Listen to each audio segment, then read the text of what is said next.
And welcome back to the final chapter. In today's video, I will be showing you the final steps and general guidelines that I use when evaluating my cities. We'll be going over pack stations and trade between regions and how all of that works. And I will be setting up an example and we will attack the Lord's territory. So we're going to finish off the design in this video, the tier 3, and then we're going to focus on getting up both the salt mines and the barley farm just to show you how trade works. Now, as I stated, you actually don't need to do any of that. We are at a perfect equilibrium, 100% entertainment. We still have money coming in, and we haven't even hit our peak ability in trade.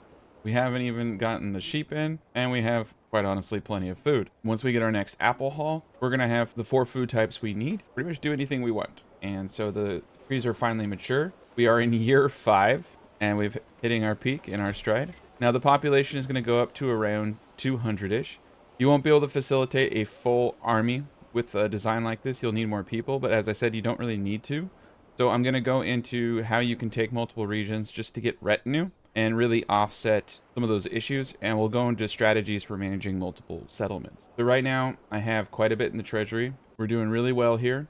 We just need to continue pumping out items for trade. As I said, we are just selling raw iron ore, and I told you it's really powerful. In the previous year, we made 1,134 just selling raw ore. We made a little bit off of firewood. A lot of that went into barley, so just the iron ore itself is paying for the barley imports for this city. We're making a good amount from bows, making a good amount from berries. This is all just in the previous year. As soon as I hit 30 in the pasture, we're going to be at a good equilibrium. Now, the setup that I currently have is just using a butcher. Is going to just be to make meat. We want to reserve 30 sheep and have no reserve on lamb once we hit our point. We're not there yet, so do not start butchering until you're ready. Now, if I want to import salt down here, I would want to, instead of doing a joiner shop, which I have over here, I would want to get rid of that and get up another extension, potentially even next to the butcher shop, for sausages. In this example, I'm just using the meat from the sheep every 11 days to offset things. And because we have very low meat, and because all foods are eaten evenly, the meat is going to be eaten before it has a chance to spoil. And that actually makes it very powerful as an extra food to really help out with things. Like I said, you only need one family in the sheep farm and one family in the butcher shop. But if I want to make sausages and I want to import salt, I'm going to need another family for the mule, unless I want to just buy it straight up in the trade post and use my infrastructure that I have already. And I'm going to need another family for the butcher. We don't need to do this. I'm just showing you how to do it so that you can make those decisions for yourself. Like I said, we technically don't even need to expand into other regions, but I want to show you how to do that in case you want to build a city bigger than this. Another common question people ask is the Marlon Brawndo better than the Flexo? No, it's situational. The Marlon Brawndo is perfect for 20 to 30 burgage plots. If you want to have a city way more than that, you want to use a Flexo as your base. I'll link that in the description of this video too. It's a much bigger design. It produces a lot of food. But you don't need to produce a lot of food because spoilage gets rid of, like, within a year, spoilage will take out 20 to 30% if you're not eating it. So bi-monthly, it's 2-3%, but when you compound that, it gets into the 20 and 30% spoilage rates. And the problem with the tithe system is the tithe system eats all foods evenly. So if you want to make influence off of your tithes, you go and you increase your tithes, you'll get influence. It will eat all foods evenly. So I don't do tithes until I have a full system. Because if I were to implement that right now, it would be eating equal parts honey, apples, eggs, berries, veggies, and meat. And that would be incredibly detrimental to me maintaining my 100% food variety bonuses. Because right now I'm trying to get this approval high enough that I can get taxes on people and I can continue to get families moving in. So that's why I'm not doing tithes right now. And that's something really important to note about tithes, is that they are very counterproductive when you're trying to establish reserves of food and get your 4 food types. So away we go. So we're essentially just building things up. We're making crossbows right now. We're getting a lot of crossbowmen. What we're going to end up doing is getting rid of like the spear militia and this archer going all crossbows, using a retinue from this location, using a retinue from this location, and a retinue from this location for our main army. We're at a perfect equilibrium in this city. And once I start farming barley, it's going to severely reduce how much I need to bring in. Between trade and the barley produced here, I am not going to need to import barley for a city this size.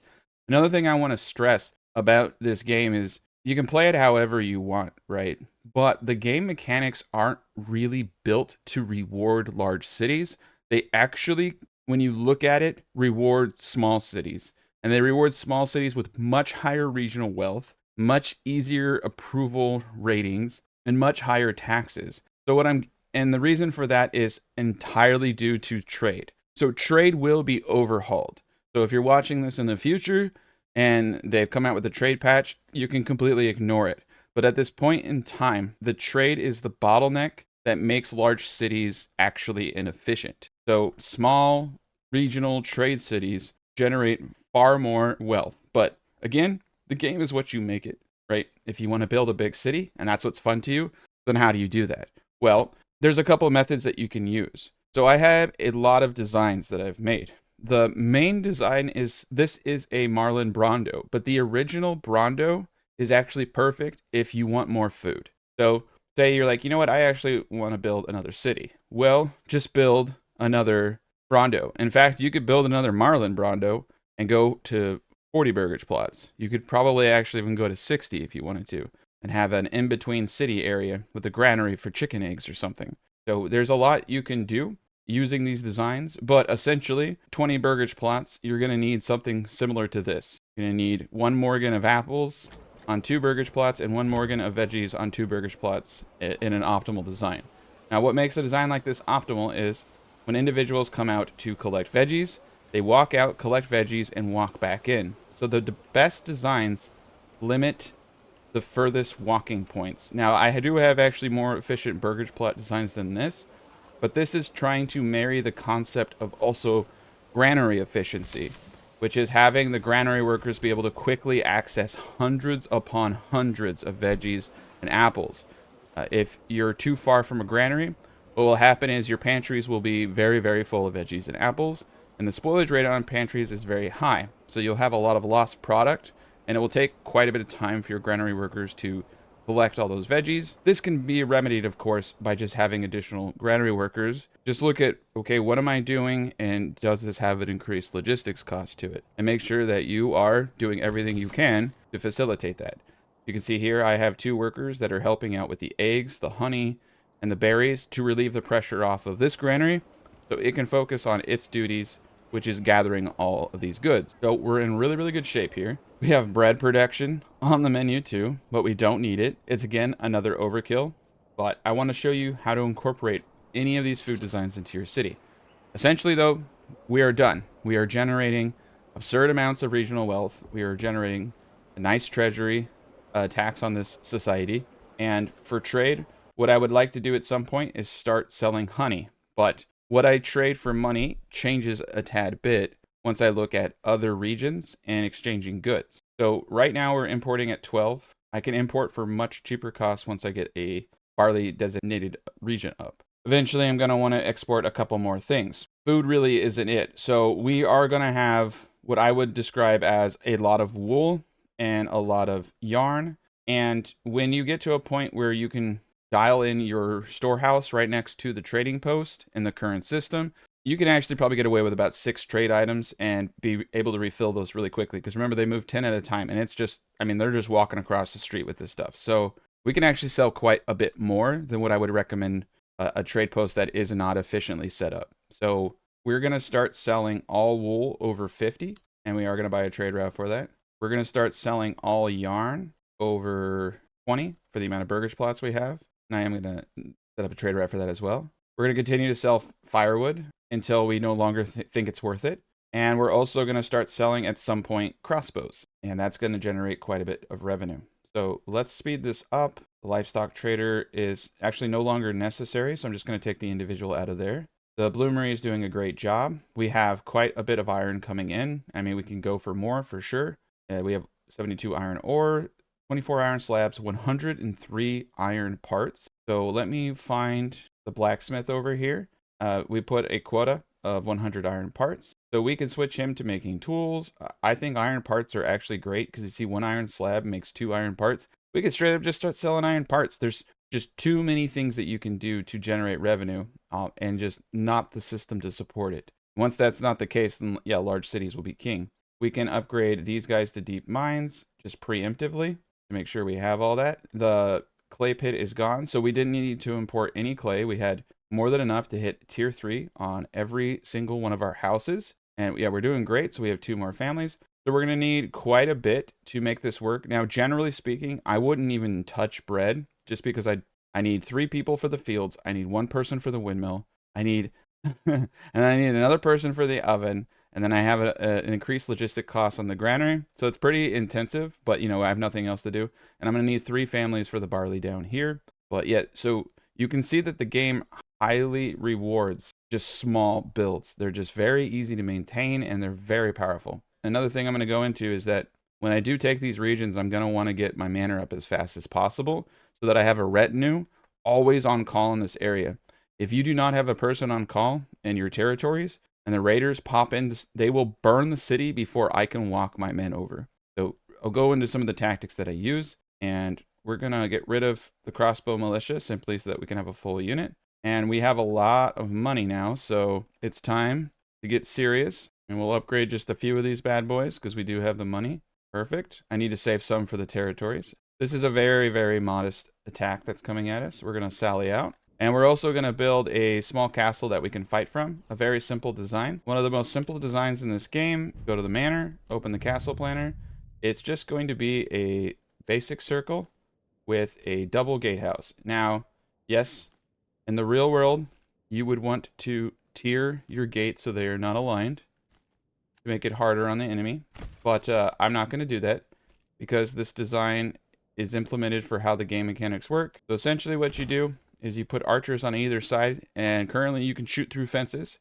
So when the enemies come into here, you have a defensive unit at the end, holding them in this basically fish in a barrel setup, and your archers just annihilate them. If you have crossbowmen, it's going to be disgusting is that how effective it is. That design that I just showed you is going to kill anything that comes at you, and all you really need is 1 defensive unit and maybe 2 crossbowmen, and I could probably take out the Lord's army. So our retinue are the most expendable thing because, quite honestly, the treasury is really easy for me to accumulate. So what I do is I put my crossbowmen in a 2x2. Now, yes, in the real world, this would not work, and it doesn't make sense, but I feel the need because I get so many comments to remind people that this is a video game. The tactics I'm showing you are an implementation of the video game systems and not real life tactics. So putting them 2x2 allows you to shoot in a line, and it just really, really screws the enemy up. So line your attacks with the enemy like so, and you're going to get way more deadly volleys. You could probably even get away with 3, and I could actually make an argument that a line of 3 is really decent for when the enemy is approaching. All right, here they come. You can see the archers are getting the first shots off. Once they get a little bit closer, yeah, the front crossbowmen are going to get their shots off.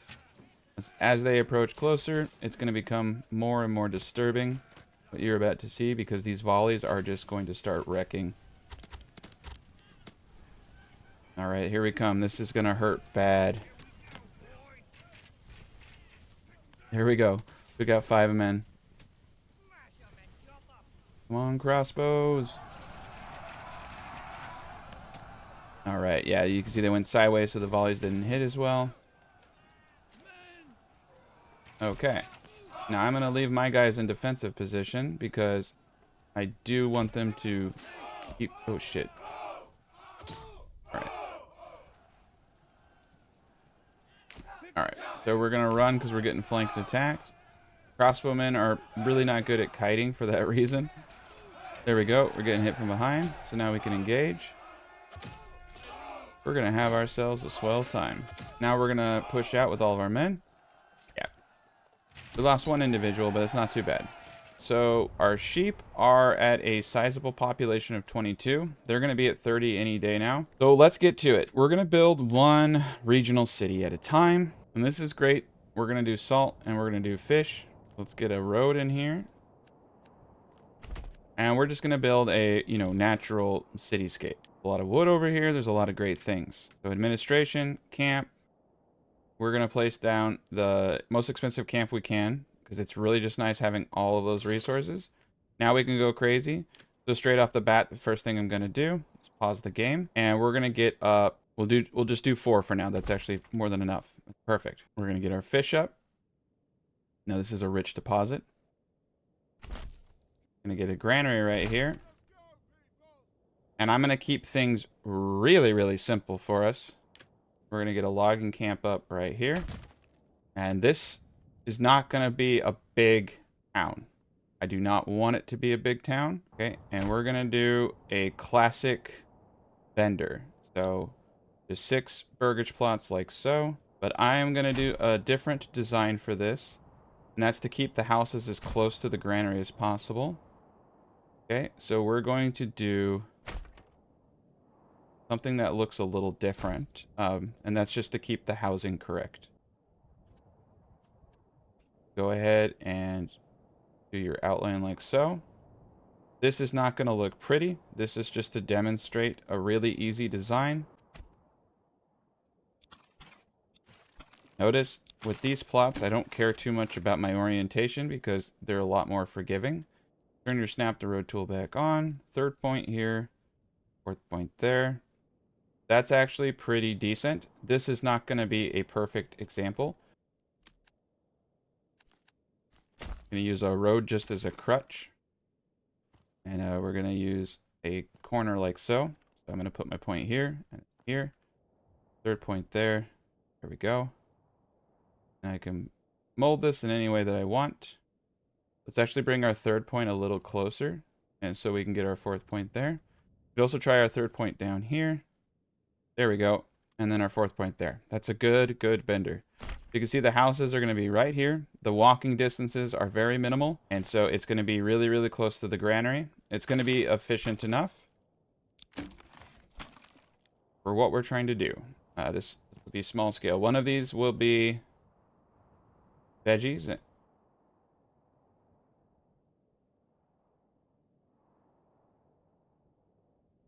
Okay, point here, point there, 3rd point there.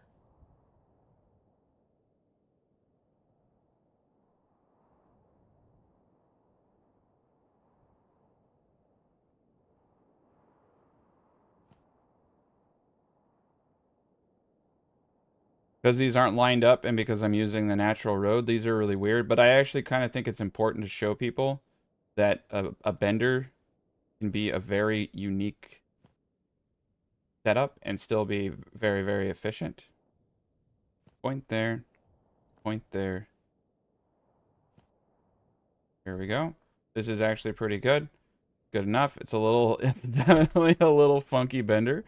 But those are going to be our 2 veggie plots. Granary here. Proximity to the fisherman hut. A well will be needed. We'll place it right here. Place a road. We can do more stuff here later. I think we want the storehouse to be closer to the salt. So I am going to have to dial in a different kind of build for this because of the salt being over here. Where we have just like the perfect amount of workers for each zone. That's okay.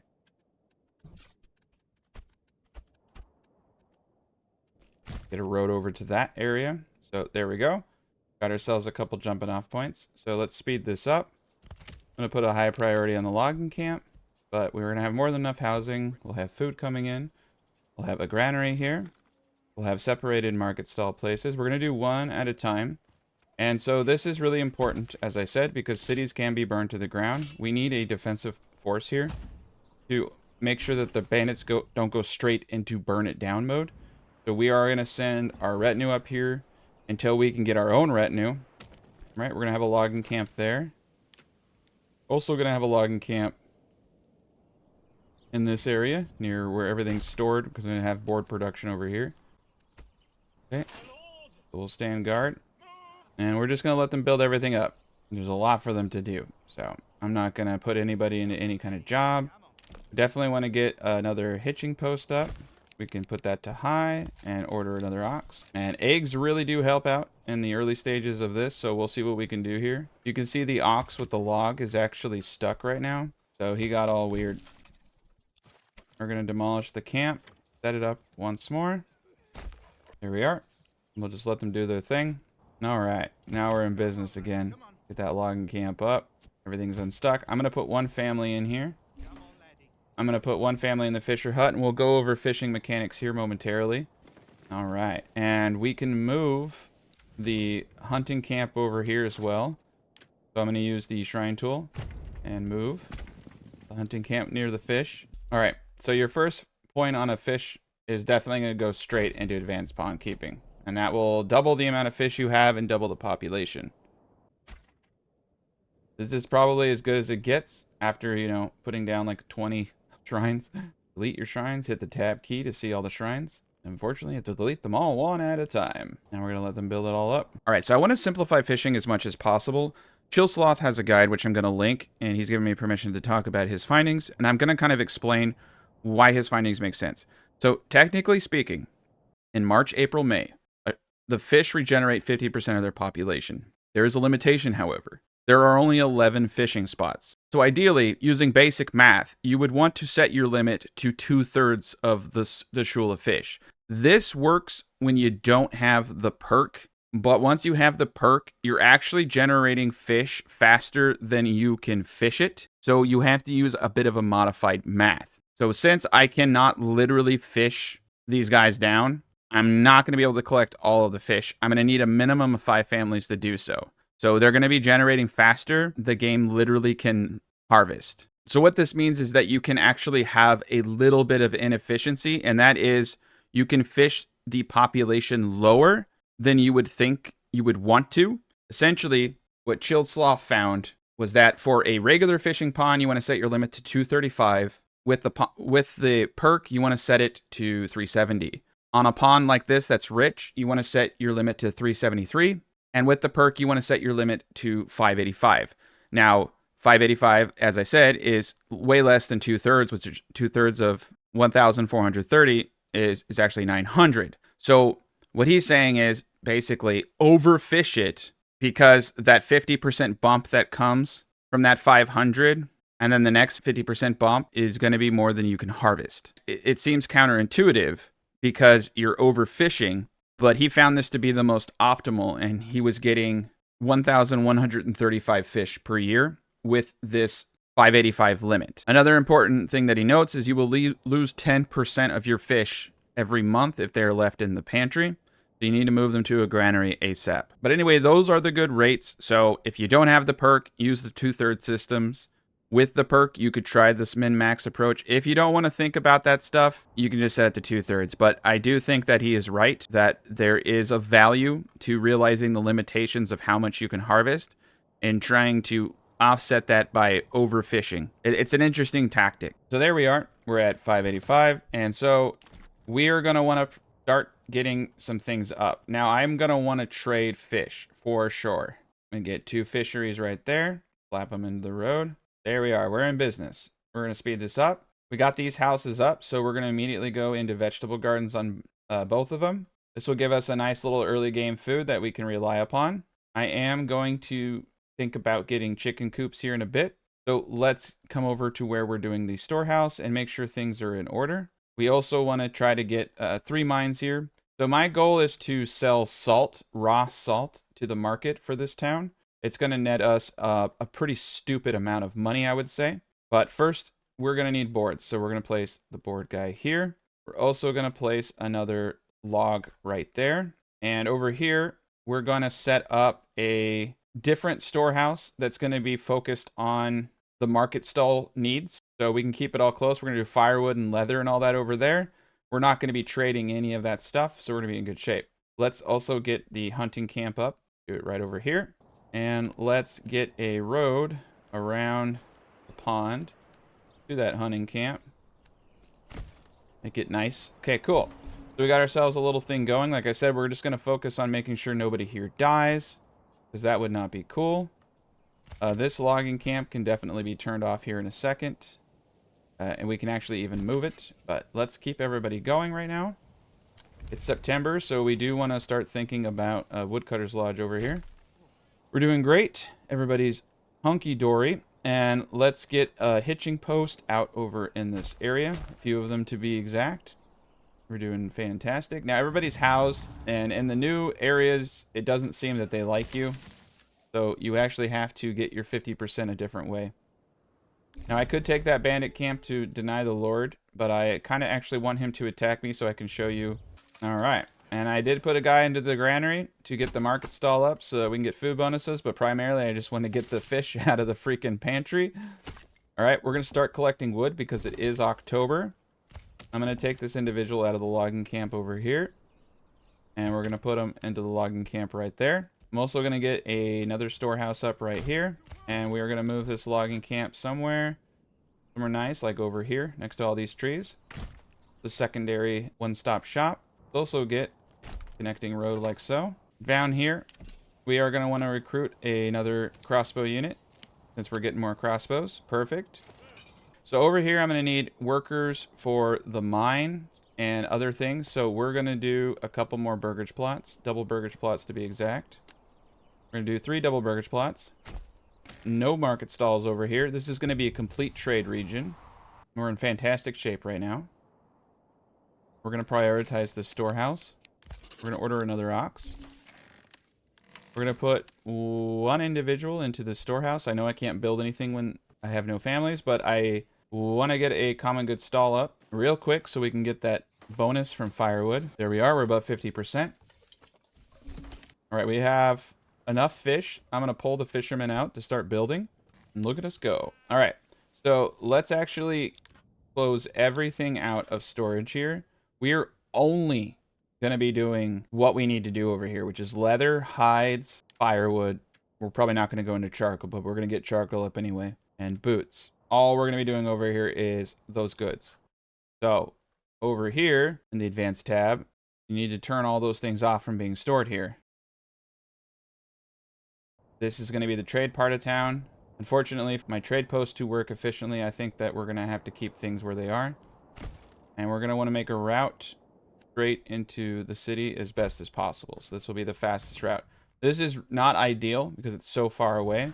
With the barley, though, we're lucky because the barley can be grown here. So I'm going to have a granary right there. So the trip will be really, really short. We're eventually going to have some veggies. I'm going to hold off on expanding living facilities for the time being because I am trying to control my population. And we want people to move over here.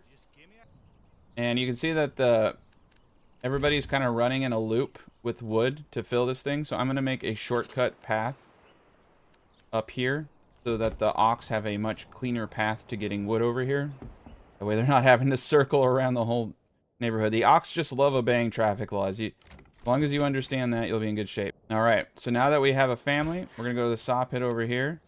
We're going to set a reserve of 6 lumber, 5 for the church, 6 so I can build more burgage plots if necessary, and a plank limit right now of 40. And we're also going to get a trade post up like pretty much ASAP. And I want the trade post to be actually right where the saw pit is, so I'm going to move the saw pit right here. And I'm going to put the trade post right across the street from the storehouse. So I like turning the snap to road tool off, because what I want to do is I want to align this so they're just literally walking across the street. So, this road, boom. Right out of the storehouse, right into the trade post. Now, the next thing that I want to do in my industry area, near my storehouse, where the goods are going to be traded from, we can put a pack station here and use these workers to facilitate trade, or we can use our main town. It really depends on how much workforce you have available. All right, so 1, 2, 3 in barley. We still have 6 more families to come in. We're going to be at a pretty much perfect equilibrium here. 1 in the windmill, 1 in the oven, and 1, 2, 3 in the farmhouse. There we are. It's going to take 1 harvest for your fields to reach their full potential. The first harvest, you're going to see some really terrible yields, and that's just because they have to plow it for the first time. So seeding is massively delayed no matter what you do. So don't freak out about that. You can see now I have 225 apples, 312 honey, 126 berries, 372 veggies. We actually need to put, like I said, 4 families into the forager huts here. So we're 1 family shy. I'm going to slap 1 in. I'm going to pull one dude out of the malt house because it just doesn't seem to be necessary anymore. And we're just going to take a gander around. The large granary here is doing a fantastic job. We are at 100% entertainment bonuses. So we're going to have even more money here momentarily. I'm actually going to destroy this joiner shop. Now, I would not do sausages and all that kind of stuff normally, but to show you how that would work, I'm going to destroy the joiner and I'm going to move a house. He doesn't need to be crazy different. So we're going to put a double burgage plot here, put a road like that. I'm just trying to slam a house anywhere I can fit it, to be honest. Oh, it's beautiful. That's going to be a butcher, so that I can come from the butcher shop into here and we can make sausages, but it's going to be right next to as close as possible to the storehouse. You can see now we have 36. That's more than we needed. So it's time to kill the lambs. So we're going to put a sheep cap of 30. So basically, we're going to yield 2 lambs every 10th day, and then 11th day it will reset. And since sheep and lambs give the same amount, I think it's just easy to set the cap of 30 for sheep and just kill every lamb that comes. Yeah, we're doing great. Okay, we got 4 to 4. We're going to put a family into fishing up here. We're going to put 1 individual into the trade post. I would love to trade fish. I would really love to trade fish. Ideally, I would set this up in a way that I could facilitate that. We still can. I just want to show you guys these mechanics. I would probably place a lot of this stuff a little bit differently. All right, 1 person in the saw pit. Put 2 people into logs. No, we have 27 lumber. Okay, I am actually going to expand living spaces here because we're going to need a lot of workers. And we have hit our cap, so need a little bit more there. And let's expand a burgage plot over here. And we're going to expand the farming. We need multiple families to make this a lot less costly. The hunting camp is up, so we're going to put 1 individual in there. 50% of the wild animal population. Cool. We got 1 free family to build. We're going to let them keep doing their thing. We're starting to plow the fields. We're going to have more food than we know what to do with, which is going to reduce the consumption of apples, honey, berries, veggies, and meat. You can see the meat is starting to flow in really heavy now. We're going to have bread. We're going to have sausage. Shoot, we could trade for fish. We could do anything we want. We don't need to do any of it. That's what's kind of funny about this game, is that it just kind of gets crazy.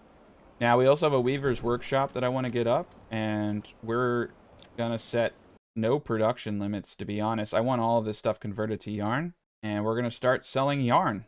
You can see that we have already set that up, so we're in good shape. We're gonna have, like I said, we're going to have a lot of trade items, but we're so very, very close to everything here that it's doing a really good job. The butcher's doing great. Unfortunately, you can't do both sausages and meat, so it's kind of, you know, not cool.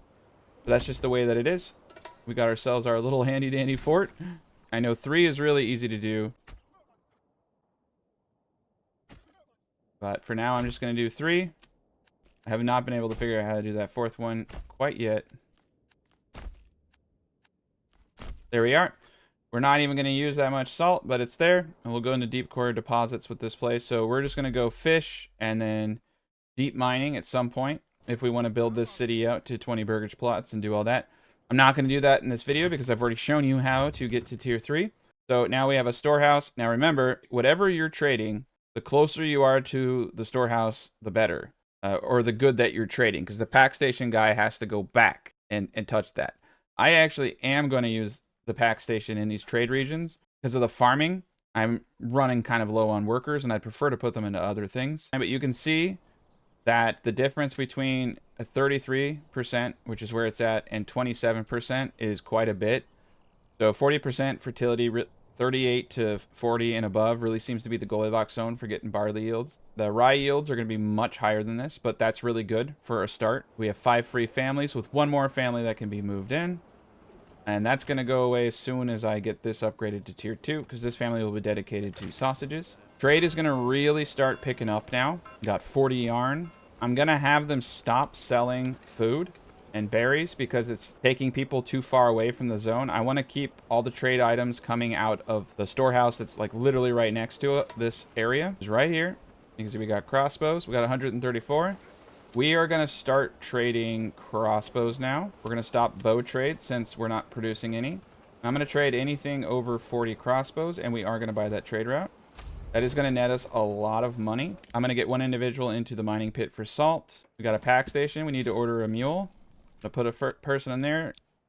2 pack stations. And we're going to set up a trade for honey.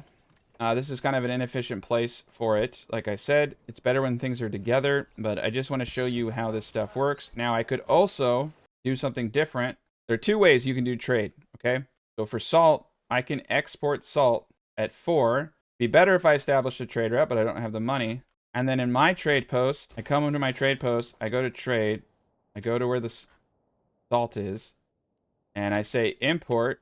Do you see that 4 to 14? 14 is foreign, 4 is my domestic trade route. Now, if I uncheck allow foreign trade, I will only buy it for myself. And 4 per salt is amazing because I can take that 4, make 2 sausages, and sell that sausage for 6 a pop. So I can sell it for 12. So I can actually turn those sausages into a trade, or I can eat them. But what I like about pack mules, personally, is the ability to send something I have a lot of to another city in exchange for something that I want. So that is how you use trade routes, and they will send their own people. You can do that with barley, you can do that with a lot of stuff, and then you're just having small regional wealth exchange. With the pack station, though, it goes into the barter system. So barter partner. So we're going to trade with our main town. We're going to be sending salt, and we can receive anything we want. So if we want to receive honey, we'll do that. So we'll get per honey we give, we're going to get about 1 honey, 1.3. And that's not bad. Now, on the other hand, I could also request crossbows. So per crossbow I send, I'll get 2 salt in my home region. I can also then turn around and sell those crossbows at the trade post. So this is kind of a nicer relationship because if I want this place to be lucrative, I can trade for something like that. I could also trade for raw iron and produce the crossbows locally here. You need quite a bit of people to do that. In this situation, though, honey is a little inefficient because they have to go there to there to there. So it creates a much longer route altogether. But that's what we're actually going to do because that is what I want. They move up to 20. A mule increases the carrying capacity to 20. And I'm pretty sure actually the carrying capacity of a person is 5 for these goods. I have never seen them sell more than like 5. It should be 10, but it appears to be 5. Outside traders on foot can trade up to 10 at a trade post, but yeah, these gentlemen, they don't do too well. So 20. So I'm going to be able to move 20 salt and get a bunch of honey. And 20 salt per trip, honestly, is a lot. That's 40 sausages if I have the meat for it. So then what you want to do when you get everything going is get your manor up as fast as possible so that you can get your retinue. If possible, your garrison tower up too. Boom, boom, boom. But as you can see, I'm going to buy 1 more mule. Place a bunch of hitching posts around this area. For future ox, we've got trade coming in. We're doing really, really well. So we are going to export salt. We are eventually going to buy a trade route. And we're going to export any salt over, I would say, 40. So we want to get these guys in the salt mines. They got 12 there. They're doing fantastic. We want to get someone in the storehouse to move everything. And we want to speed this up. This is really, really great. And we're going to bring a church into the mix. And we're also going to build a well over here, as close as possible at least. So these people have access to water without having to walk all the way into town. And then you can take your houses and look at where they're working, and you can reassign them. So 1 person there, 1 person there, 1 person there, 1 person there, 1 and 1, and even the pack station 1. So what I would do is then come into my area and just start manually assigning. I don't even have to look because, you know what I'm saying? Unassigned, trading post. So yeah, just start assigning workers into the areas that you want. This will allow you to have a much more efficient design. So it looks like we are going to need a couple more houses over here. 2 more. I have 9 burgage plots, so I'm actually going to do just 1 more. 10 burgage plots is really nice because I only need 1 market stall for common goods. 10 firewood, 10 leather. That's going to be the next thing that we want to get up is some kind of leather. All this, all the stuff that I showed you to do, just apply to here. I just want to show you how to get the trade portion of all these cities up. As we can see, Jorg and all of them are walking by hand. They have salt. They're not using the donkey yet because the donkey hasn't got here. But they're walking to where the source is. They're walking to where the honey is stored. So he already got the honey and he's coming back. However, this individual right here, that's actually kind of cool. I didn't know they would do that. He's going straight to the apiary. There, he just, the dude just took it and booked, man. All right, cool. It must have just automatic. Yeah, you can see I have 20 salt now, so it automatically did the exchange. That's really interesting. But he came to the source. That's actually really cool because that helps me produce more honey. You can see I have 13 honey and 251 fish. So we're all doing really, really, really well. And once I get some more salt, we're going to be in a better place. I put a road like so. I'm going to put another sideways road like so. I like to have lots of roads. There we are. But that's it. That's how you do it. So you can do it through trade post, or you can do it through pack station. Now, I don't think I actually need to show you guys how to set up another village. I don't think it would add any value. But what you need to do is the same principle. Find the location where you have the most barley. I would personally create kind of like separated little areas. I would have a town over here just for fish in a market. And then over here, I would have a farming area where I import barley and use the same setup. I'd have my industry. I'd have my trade post over here. I'd have a bunch of workers. I'd create a small little barley town. And then I would import it using the mule system and or trade. So what's cool, again, about using mules and exchanging something you have a lot of, in my case, I have an enormous amount of honey. Look how much I have. I also have some apples and vegetables I could potentially do. So you could have 2 mules, 1 for veggies, 1 for apples, exchanging for barley. If you need more, though, you can see that they're moving up and down all the time. They're a little bit more dependable than trade posts, but they carry less. You can incorporate both systems where you're using trade and you're using barter. Trade is great because you can set minimums. So you can say, hey, I need a minimum of this much barley to meet my population. So if you wanted to have a big city of 1,000, pack stations from here, exchanging apples and veggies. That way you have to have less people over here producing food items because they're getting so much from the exchange.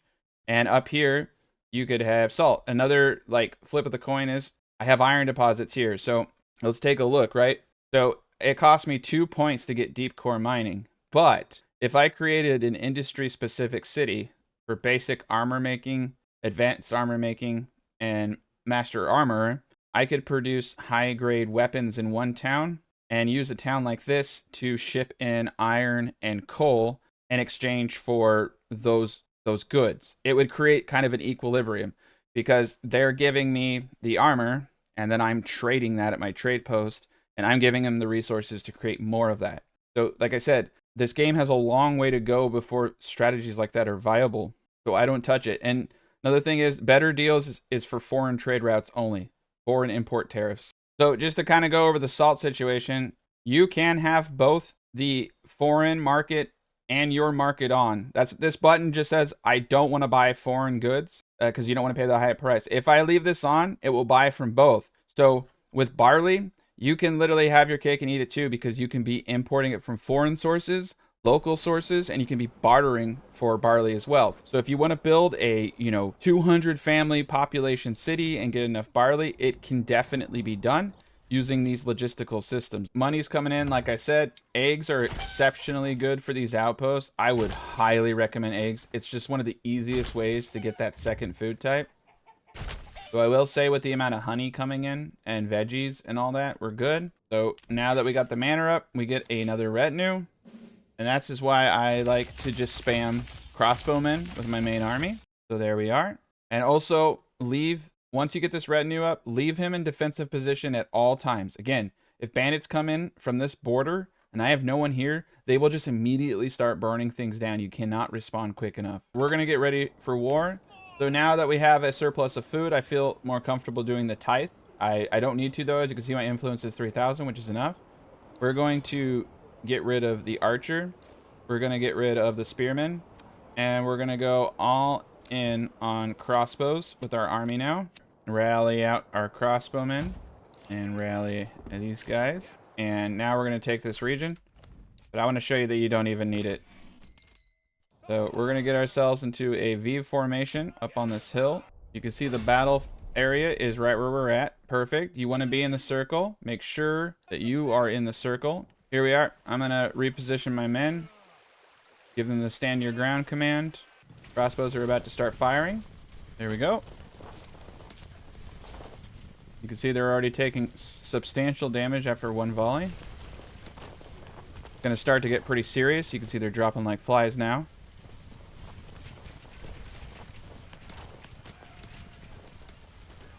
All right, we're in good shape.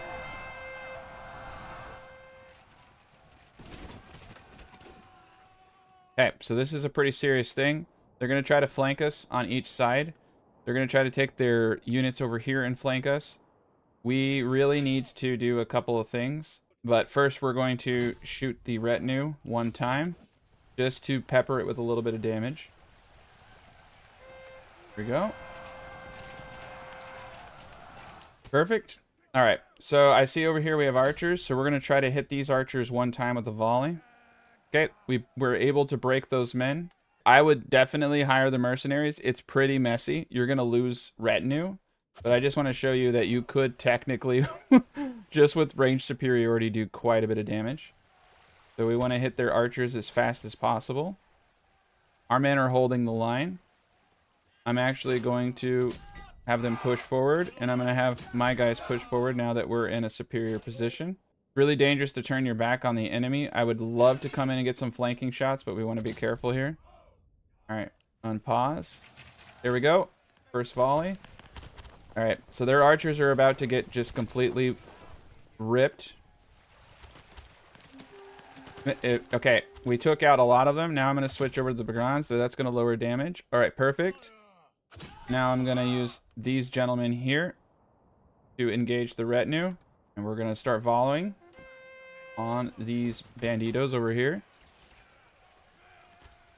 Shit, I did not tell you guys to move. I freaking hate when they just decide to do their own thing. All right, come on, shoot, shoot, shoot, shoot, shoot. All right, routed. There we go. All right, so the retinue can take care of the bandits behind us. I'm going to get these units into position to start shooting these archers over here.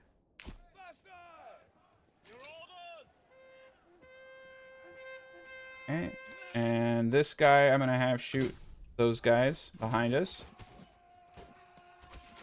And now it's just a shooting match, which is pretty bad. Perfect, perfect. Here we go. Let's see the damage these guys are going to do now. 3 crossbowmen can really rip an archer unit apart. These are mercenary archers, though, so they're heavily armored. But crossbowmen are going to rip. So my guys don't have any armor. I like to give myself little handicaps like that. It's just kind of my thing. We've taken out the archer unit. We've taken out that archer unit. That archer unit just routed. Or no, they disappeared. We're gonna... Okay, they're broken. Now we're gonna start annihilating these guys. So with armor, you're even crazier effective than this. Alright, we're gonna run our guys back and let the archers try to come into range of our crossbowmen now. So if I would have had that third area up with the third retinue, we would have taken far less casualties. If I would have had anyone armored, we would have taken less casualties. But this is kind of just to show you how kind of silly the game is that even poorly equipped, you can kind of just spam crossbow units. There we go.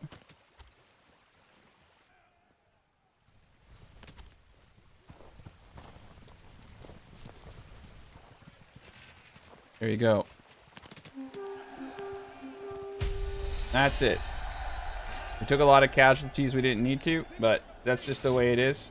Especially these dudes. They're so replenishable. And remember what I said? Keep your retinue and your territories out at all times in case of bandit attacks. But that realistically is it. Just apply the same principles to the Barley region. Set up a small town. You can see in the other town here that we're starting to accumulate trade. So as I trade more and more salt, as I trade more and more things, I'll also be able to tax this region. Also be able to get these guys to tier 2 and tier 3. And you know what? You can import barley from over here too with mules. I can trade salt from here to salt over here, get a butcher, get the same lamb set up, make sausages. You pretty much can do whatever you want. And all you need to do is go to your sausage production and just start having to make sausages. I wouldn't put a production limit. You literally just tell them to do it, and they'll take any meat and they'll take any salt and they'll start making sausages. But remember, you need one butcher for the meat and one butcher for the sausages. And butchering's kind of cool too because you get an insane amount of hides. It's nice because you don't have to use the pens. Now, in an area with meat, you can take trapping and advanced skinning to get double the amount, not only from the butchers and the animal pens, right? But hunters. But animal pens are nuts. So an animal pen is just 2 boards. But with that perk, you get 8 meat per year per pig. So you can just compound. You can do a bunch of animal pens for meat. You can make insane amount of sausages and sell them. Sausages sell for so much. So what I would do in a rich region like this is do animal pens on houses around a salt mine and just like get a granary specific for sausages. You export each sausage at 6. It's so crazy. But anyway, I hope you found value in this.